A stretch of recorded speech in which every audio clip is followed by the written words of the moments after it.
Le réveil en douce. Je suis à Marseille aujourd'hui et depuis 2 jours pour suivre une formation en communication non violente. C'est une des premières fois que je suis une formation en français depuis que j'ai commencé ce cursus qui m'a amené à devenir ce que je suis aujourd'hui, c'est-à-dire un réalisateur et un coach. Je suis ravi de cette formation parce qu'elle m'ouvre sur des angles morts pour ce qui me concerne et aussi sur des techniques, des outils, une façon de partager la compréhension que je partage, encore nouvelle, encore différente, et j'adore ça. Et Stéphane Crestani, l'animateur, est, je trouve, très compétent et très présent, très à l'écoute aussi. Bref, je suis ravi de ça, et ça fait suite à un week-end que j'ai passé à Birmingham, en Angleterre, autour du livre d'Amy Hardison, la femme de Steve Hardison, qui est connue sous le nom du Ultimate Coach, c'est-à-dire le coach ultime. Ce coach américain qui est célèbre parce qu'il fait payer très cher ses séances, mais que j'ai eu la chance de rencontrer, de croiser, dont j'ai pu faire l'expérience de la présence, et qui n'était pas du tout la star de cet événement. Il est monté sur scène 3 minutes, c'est tout, pour exprimer avec beaucoup d'humilité la reconnaissance qu'il avait par rapport à cet événement et par rapport à ce qui est en train de se passer autour du livre qu'a écrit sa femme et qu'il appelle A Book About Being, un livre sur l'être et pas du tout un livre sur lui. Aujourd'hui, j'ai envie de te partager quelque chose qui a déjà été partagé par Barbara Calloway sur sa chaîne à elle, mais on s'est mis d'accord sur le fait que moi aussi je le publierai, cet entretien qu'on a eu tous les deux. Alors, pour une fois, c'est un entretien qu'on a eu par Zoom, donc tu vas voir la fameuse fenêtre Zoom, avec nous deux l'un à côté de l'autre.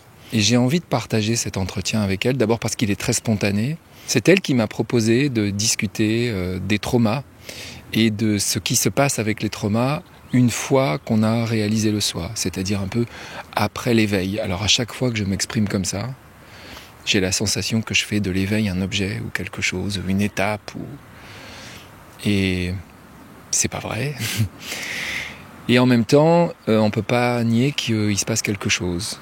Une fois qu'on a, si on peut dire, réalisé le soi, une fois qu'on a réalisé que notre expérience n'est pas fondue dans l'expérience, mais qu'il y a un observateur, une observatrice qui fait notre expérience, et que c'est la réalisation de cet observateur, et c'est ce que j'apprends aussi ici, en communication non violente, c'est la réalisation de la présence de cet observateur, qu'on peut appeler la présence, qui change complètement la vie. Mais est-ce qu'elle change complètement la vie au point de résoudre tous les traumas ? Ça a été le sujet de notre discussion avec Barbara. J'ai gardé le montage que Barbara avait fait elle-même. Au début de cet entretien, on parle d'un livre, le livre de Bessel van der Kolk, qui en anglais s'appelle « The Body Keeps the Score ». Le corps n'oublie rien. Le livre a été traduit en français. Et c'est de ce livre dont il est question au début. Pourquoi ? Parce que c'est un livre qui est entièrement tourné autour des thérapies du trauma. Tu vas voir aussi à un moment, Barbara fait référence au film de Mai Wen qui s'appelle Police, qu'elle m'a donné envie de revoir. Il y a une dernière chose sur laquelle je voulais dire un mot, c'est qu'à un moment, elle prononce le mot « Esprit Saint ». Elle parle de l'Esprit Saint. L'Esprit Saint, dans ma mémoire à moi, dans ma mémoire de petit enfant de chœur des écoles catholiques, c'est très connoté l'Esprit Saint, c'est très chrétien. Mais dans le contexte où nous sommes, dans le contexte de l'éveil, dans le contexte de la spiritualité, l'Esprit Saint, c'est pas du tout religieux. C'est un des membres de la Trinité divine, le Père, le Fils et le Saint-Esprit. Mais c'est aussi, dans ma compréhension des 3 principes, mind, c'est-à-dire l'esprit. Je te rappelle que les 3 principes, c'est l'esprit, la conscience et les pensées. Et c'est évidemment de cet Esprit Saint-là dont il est question, une notion absolument universelle qui nous relie à la spiritualité et pas du tout à une religion en particulier. Il y aura une deuxième partie parce que je tiens toujours à ce que mes épisodes ne dépassent pas 20-25 minutes maximum. Et je publierai bientôt la deuxième partie de cet entretien. Mais si tu veux aller le voir en entier, tu peux y aller, il est sur la chaîne de Barbara. Et je te conseille d'aller sur la chaîne de Barbara et de t'abonner à la chaîne de Barbara.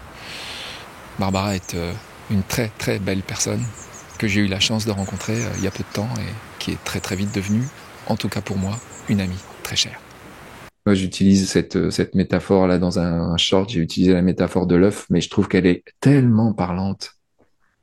L'œuf, si, si la coquille est brisée de l'extérieur, c'est la vie qui se termine. Ouais. Si la coquille est brisée de l'intérieur, c'est la vie qui apparaît. Mm. Et nous, notre boulot, c'est d'essayer que les coquilles soient brisées de l'intérieur. Mais on n'a pas la formule magique. C'est toujours l'autre, celui qui est en face de nous, qui détient ce pouvoir inouï de craquer sa coquille. Nous, on peut juste faire les couveuses, quoi. Mm. C'est Oui, c'est bien ça. cool, tu vois. Oui, c'est Puis ça. bon, voilà, on essaye de mettre ce qu'on peut, du coton. Alors, il y en a certains, ils n'aiment pas le coton, il faut mettre de la paille. Il y en a certains, tu vois. Ça. Je pense que c'est ça. Mais le trauma, puisque c'est le sujet que tu proposais, il y a beaucoup de gens qui me disent, parce que tu sais, moi, j'ai capté cette compréhension qui s'appelle les trois principes et dont la ligne est la, la, la, la, la, la compréhension des trois principes, ça tient en une phrase. Tu crées la réalité avec tes pensées. Mm. Tu crées ta réalité avec tes pensées. Il y a des gens, évidemment, d'abord, il faut pas le dire comme ça violemment parce que ça veut dire ouais, t'es responsable, c'est toi qui t'as qu'à bien penser, tu verras, ta vie ira bien. Ça, c'est horrible de dire ça et c'est évidemment pas vrai. C'est pas ça que ça veut dire. Mm. Ça veut dire au bout du bout du bout du compte, tu vas peut-être pouvoir voir et constater que tu as ce pouvoir inouï de poser l'attention sur tes pensées et que c'est ça qui crée ta réalité. Mais on va y aller doucement. C'est ça. Petit, petit. Parce que si je te balance ça, tu vas tout de suite retourner la culpabilité sur toi C'est en ça. disant c'est moi qui suis coupable. Et il y a beaucoup de gens qui me disent oui, les pensées d'accord, mais les sensations. Ce qui est dans le corps. Et moi, je partage mon expérience, qui est pour moi fulgurante. J'ai, j'ai pas la sensation d'avoir été traumatisé au sens où il y aurait eu un trauma, tu sais, le truc violent, le père abusif, la mère abusive, je sais pas quoi, violé par l'oncle. J'ai pas vécu ça. Pour autant, je sais que j'ai j'ai grandi dans la peur, dans une sensation d'humiliation, Mm. de frustration, de culpabilité. Je suis né dans une famille catholique. Dieu était Big Brother, il nous regardait, il fallait pas faire un pet de travers. Attention. Ouais. Et, et, euh, et j'en ai développé apparemment une timidité maladive, une peur des autres absolument viscérale, une phobie sociale que j'ai traînée et que j'ai soignée comme j'ai pu. Ma façon de la soigner, ça a été à un moment de prendre une caméra et de me cacher derrière. J'étais l'homme à la caméra, j'avais un objet, c'est un peu comme quand j'ai eu mes enfants et que j'avais mes enfants dans le sac sur mon ventre et que je voyais à quel point mes enfants me protégeaient des autres parce que quand on voyait que j'avais un enfant, on me souriait.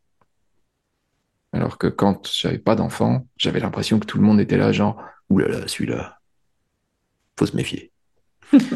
Je crée cette espèce de peur, hein, tu Mm. vois. Donc, ça aurait été ça pour moi le trauma. Cette chose-là a totalement disparu. Mm. Et il y a pas longtemps, hein, mais complètement. Cette angoisse, ce truc qui te prend dans le ventre, donc ce dont il est question dans le trauma, t'as pas le temps de penser que t'es déjà mal. Ouais. C'est ça que me disent les gens, tu vois. Ouais. C'est ça le trauma, c'est la crise d'angoisse. Et puis on peut plus respirer. Mais moi, je connais ça par cœur. Fallait que je décroche un téléphone pour appeler quelqu'un pour lui demander quelque chose. Je pouvais plus. Je pouvais pas. Je tournais en rond pendant 1 heure. S'il fallait absolument le faire parce que c'était pour quelqu'un d'autre, j'avais la capacité éventuellement de le faire parce que le fait de le faire pour quelqu'un d'autre m'obligeait quelque part. Mais c'était... Il n'y a plus rien. Comment t'expliques ça? Donc, j'imagine qu'il y a des traumas. Si on fait des gradations dans les traumas, il y a peut-être des traumas indépassables, j'en sais rien. Mais ce que dit lui, Bessel, Van der Kolk, c'est que non, parce qu'on n'est pas cassable dans le fond de ce que nous sommes. C'est ça. La source, on peut pas la casser. Mais elle est tellement parfois recouverte avec une couche, une croûte de conditionnement qui est d'une épaisseur, et puis parfois qui, ça a cristallisé, quoi, ça, que bah, c'est difficile de. Faut y aller au burin doucement, tout doucement, puis essayer Ah, d'ouvrir pour voir que la lumière est à l'intérieur et que on peut accéder à la lumière. Et le trauma, j'ai l'impression qu'il s'évapore parce que le trauma, au bout du compte, c'est une pensée, c'est un souvenir, c'est une mémoire. C'est sûr que le corps, il s'en souvient et la tête aussi. Et on n'est pas seulement, tout n'est pas juste dans le cerveau et tout est partout dans notre corps.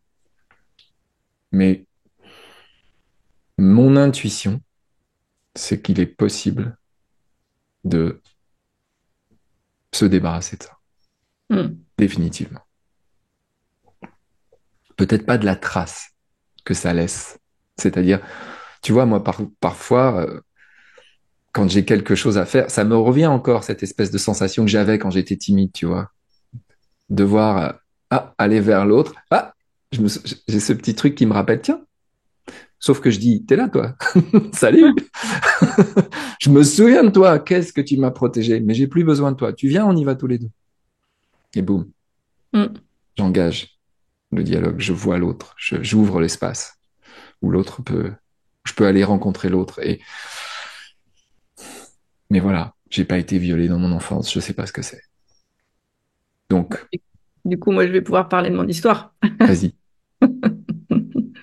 Alors, pour le coup, moi, je viens d'un endroit où il y a eu des abus, où il y a eu un premier gros viol médical, en fait. Mm.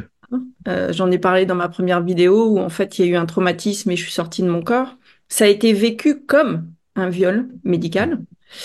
Et puis, il y a eu, c'était vraiment très maltraitant dans ma famille. Donc, il y a eu de la violence physique, de la violence émotionnelle. Il y a eu, bon, voilà. Il y a eu pire que moi, mais effectivement, j'en ai reçu quelques-unes. Mm. Et puis, il y avait cette ambiance de peur, ça c'est sûr. Il fallait se taire, il fallait pas parler, il fallait pas réfléchir. Moi, on m'a même pas dit, on m'a même dit arrête de réfléchir. Et puis, arrête de rêver aussi. Mais de façon très, tu sais, avec la massue du Cro-Magnon, quoi. Voilà. Donc, Oui, je vois c'était, très bien. voilà.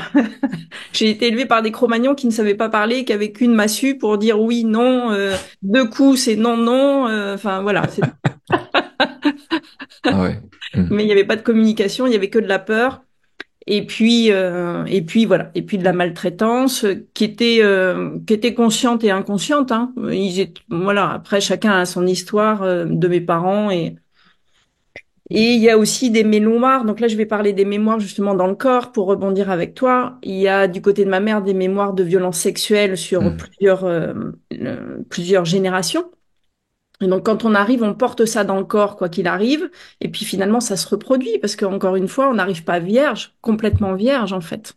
Dans cette histoire d'incarnation et de karma, tant qu'il n'y a pas eu décollement complet, voilà, réalisation complète, on arrive avec des charges émotionnelles et des mémoires cellulaires en fait, hein, c'est marqué dans l'ADN. Donc il y a effectivement cette histoire de pensée, mais quand on arrive avec le transgénérationnel qui est déjà inscrit comme ça, c'est difficile d'aller trouver la pensée et l'acte qui a provoqué ça. Euh, et donc moi, par rapport à toi, je dirais qu'il y a effectivement une mémoire cellulaire et je suis comme toi, je pense vraiment qu'on s'en sort de cette mémoire cellulaire, c'est qu'à un moment donné, ça vide, tu vois. Et si je veux utiliser une image qui est pas belle du tout, c'est on a des panaris avec plein de pus et je suis sûre qu'à un moment donné, le pus est complètement évacué et ça va cicatriser. Et effectivement, il y aura une petite marque de cicatrice qui sera plus jamais douloureuse, qu'on pourra toucher, qu'on pourra caresser, qu'on pourra aimer, mais tant qu'il y a un peu de pu à l'intérieur, bah, ça va remonter en fait, par vague. C'est ça. Et à cet endroit-là, tu vois, ce qui était important de partager, c'est parce que j'ai eu du coup plusieurs fois des levées d'amnésie traumatique, puisqu'il y a eu beaucoup d'abus et donc le cerveau avait coincé ça dans une part bien enfouie dans la cave. Et, euh, et c'est souvent, de ce que j'ai pu voir avant l'éveil et après l'éveil, ça a été à chaque fois le corps qui a d'abord lâché quelque chose, et ensuite les souvenirs sont arrivés, et puis après on fait ce qu'on peut avec. Euh, Tu vois, la première levée d'amnésie traumatique, c'est en regardant un film. Parce qu'en fait, cette histoire de coloscopie là qui s'est mal passée, je savais qu'il y avait eu coloscopie, mais toute l'histoire était restée bloquée quelque part, tu vois. Mm. Et un jour, c'est en regardant un film, et d'ailleurs, je m'étais dit, ce film, il faut absolument que je le voie. Il y avait quelque chose qui m'a dit, ça, il va falloir le visionner, ce film. Et il est sorti au cinéma, je me suis dit, on va pas le voir au cinéma. Je sais pas comment on le verra, mais ça sera pas au cinéma. Donc je sentais que c'était assez, ça allait être un gros machin. J'avais le pressentiment que c'était un gros pavé qui était en train d'arriver. Et en fait, donc les 6 mois après, bah tu trouves en streaming, tu vois, les films en général. Et il y a une copine qui me dit, bah si tu veux, je l'ai sur mon iPad. Je te prête mon iPad et puis tu regardes le film, quoi. Mm. Et donc j'ai pu regarder le film toute seule chez moi en me disant, je peux faire pause. Et du coup, il y a de l'émotion qui revient parce que je pense que je l'ai jamais raconté comme ça. C'est le film Police, Poli 2SE de Maïwenn, Ouais. qui est autour de toute la pédocriminalité en fait, hein, consciente et inconsciente. Les espèces de gestes, voilà, d'une maman qui dit je suce mon fils pour le faire dormir alors qu'il a que 2 mois. Voilà.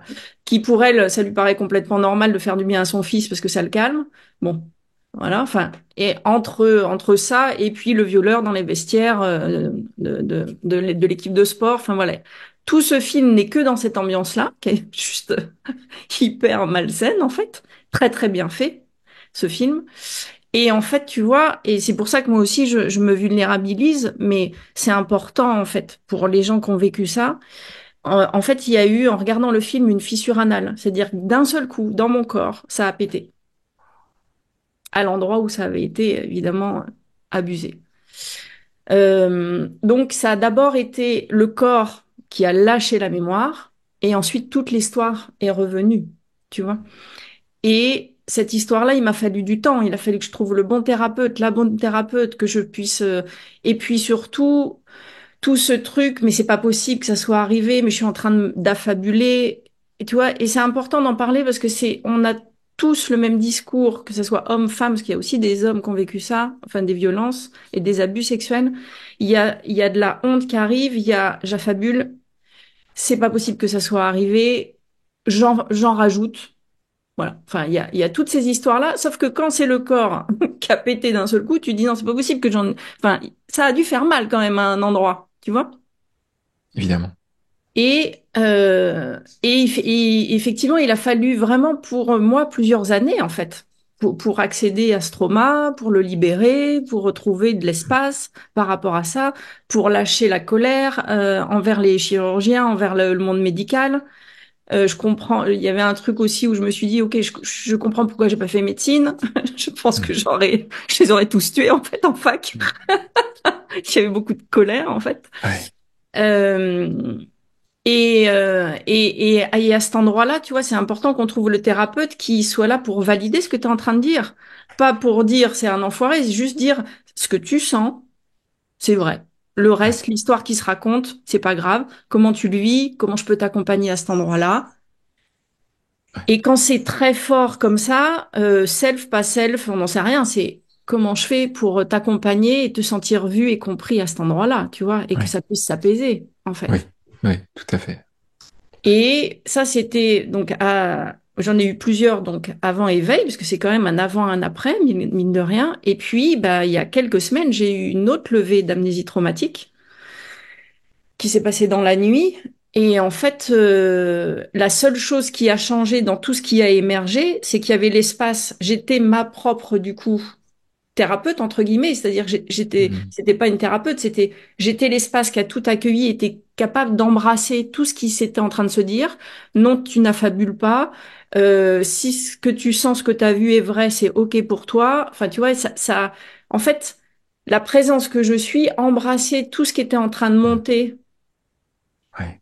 qui était la même chose. En fait, c'est là où j'étais étonnée et je me suis dit, ça serait chouette qu'on en parle parce que avant ou après éveil, c'est les mêmes choses qui remontent. De j'affabule, c'est pas vrai, je suis en train de me raconter des histoires, c'est de ma faute, évidemment. Mhm. Mhm. Et la seule chose qu'il n'y avait pas, alors pour le coup, comme quoi c'est bien déprogrammé, et c'est là où je vais te rejoindre, c'est qu'il n'y avait plus du tout ni la honte ni l'humiliation par rapport à ça. Mhm. Mhm. L'émotion honte-humiliation n'a pas réémergé. Mhm. Mais il y avait les pensées, effectivement. Et puis, une pensée qui a accroché, par contre, pendant 3 jours, c'est mais c'est pas possible, je vais en découvrir combien? Il y a combien de cases encore dans ma tête qui n'ont pas été ouvertes par la présence? Tu vois? Mhm. Mhm. Et mais à cet endroit-là, au bout de 3 jours, je me dis, OK, je vais quand même appeler. J'ai une amie qui a une qualité d'écoute remarquable, enfin, voilà, que j'aime, d'amour. Ouais. Et je l'ai appelée et je lui dis, j'ai vraiment besoin de te déposer l'histoire. Et elle sait que quand je dis ça, voilà. Et en fait, voilà, et l'accompagnement là, à cet endroit-là, parce que j'avais déjà, je m'étais accompagnée en gros avec tout ça, c'était justement que ça puisse sortir de ma bouche et finalement, tu vois, que ça reste pas dans la tête. J'ai déposé l'histoire et puis du coup, je la laissais partir. Voilà, Mhm. Mhm. dans cette écoute à deux où l'Esprit Saint, pour le coup, emporte et nettoie tout ce qui est en train de se dire, tu vois. Et, Ouais.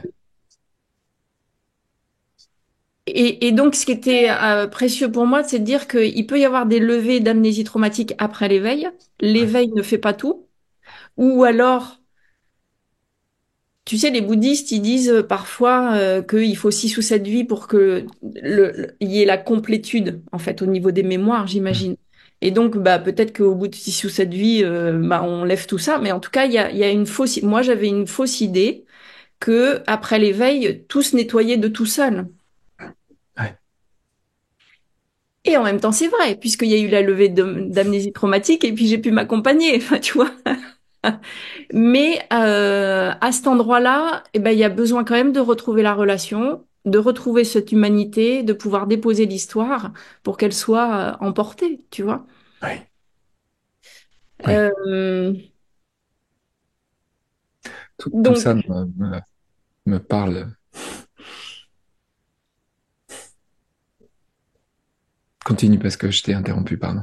ouais, non, non, mais les silences sont importants parfois. Ouais. Euh, Et, et tu vois, quand j'accompagne les gens qui sont plus sur un chemin d'éveil, parce que du coup, on attire ça quand même, les gens qui sont sur chemin, mais il y a un endroit, et parfois il y en a, ils arrivent presque en s'excusant, en disant oui, mais je connais la non-dualité, je sais que, mais moi je suis coincée à cet endroit-là. Et moi je leur dis, ok, tu sais quoi, on oublie la non-dualité, on oublie surtout toutes les punchlines. Donc, il n'y a Ouais. rien à faire, il y a juste Ouais. à être. On oublie l'histoire n'existe pas. Parce qu'en fait, c'est vrai et en même temps, c'est des punchlines qui sont fausses. Enfin, c'est Absolument. en même temps. Ouais. Absolument. Et moi, souvent, quand je leur dis, oh, tu sais quoi? Vas-y, redeviens complètement humain. Mhm. Dis-moi que tout ça, ça te fait chier. Et puis après, on va pouvoir y aller, quoi. Mhm. Mais oui.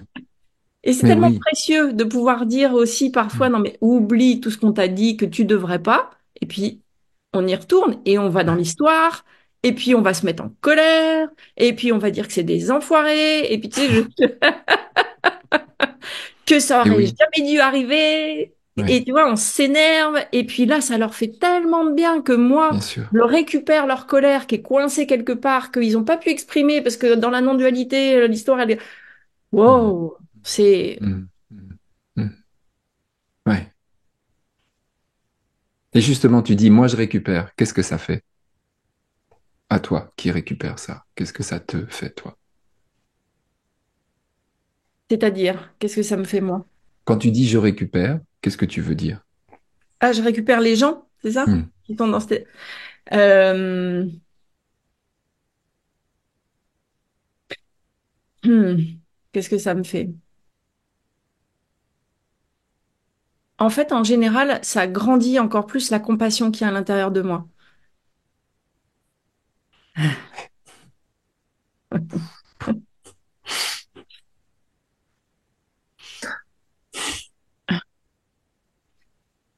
Boum. Ça me fait pareil. Hmm. Parce que parfois, il y a des gens qui me disent, mais c'est pas dur ce que tu fais. Parce que, écoutez, les gens. Et je suis obligé de. Aujourd'hui, je suis obligé de dire non, c'est pas dur. Ça ouvre mon cœur. Il n'y aura pas de webinaire de la communauté francophone des trois principes cette semaine, ce sera pour la semaine prochaine. Mais je voulais te rappeler que j'animais 2 retraites au mois d'août et que tu peux venir t'inscrire à ces retraites. La première aura lieu à Pau avec Jean-Marc Langron, ça a été l'objet des 2 précédents épisodes de ce podcast. Et puis bientôt, je vais faire un épisode avec Ludovic Fontaine pour parler de notre retraite qui aura lieu à la Tribu de Lavaux, en Charente, du 22 au 25 août. Et toutes les informations sont dans la description de cet épisode, comme d'habitude.